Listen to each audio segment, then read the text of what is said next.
Hello, Divine Ones. This is Minister Ashley. So someone asked me about my spiritual practices, being that I teach from the Bible, and it may be in an unconventional way that they wanted to know a little bit more about my spiritual practice. So one thing that we have to keep in mind that our spiritual practice, our spiritual connection, our prayer life, our worship life is supposed to be private. I'm going to mention some of my practices. So it's my practice. Okay. So you form your own practice. That's the whole point.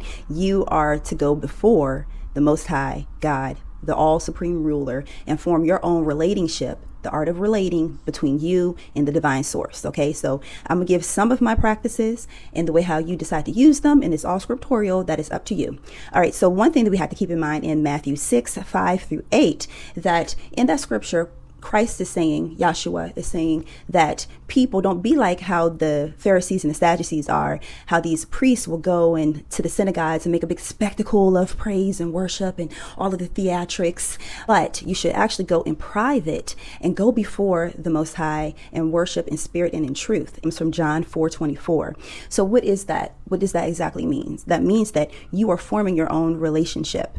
You are finding your own practice that brings you and draws you closer to the divine source. So in spirit, it goes beyond the mental plane. It may not make sense to someone else that is watching it, but it's not for them to be able to judge that, to say anything about that, because it is your practice. In 1 Corinthians 6:19-20, that it says that your body is a temple.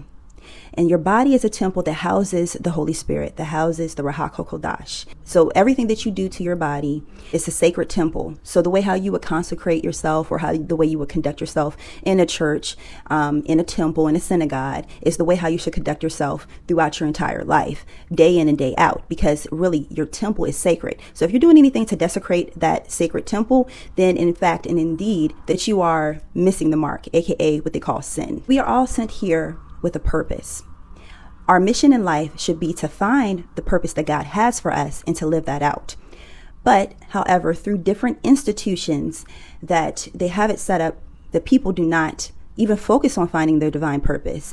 They don't go to God or a divine source and find out what their purpose is in life. They're given a purpose through programming, through archetypes, through relationships. And this is fashioned so therefore people don't tap into their higher power. Because when we find our divine purpose, and as we go about living that out, uncovering it, putting the pieces together, that we are connecting to a higher power, to a higher source, and we're living that out throughout our daily lives, which only gives us more blessings and more insight into the spiritual realms. So some of the practices that I use, and you guys pretty much see this on my page: candles, incense, and offerings. So all of these things are scriptorial.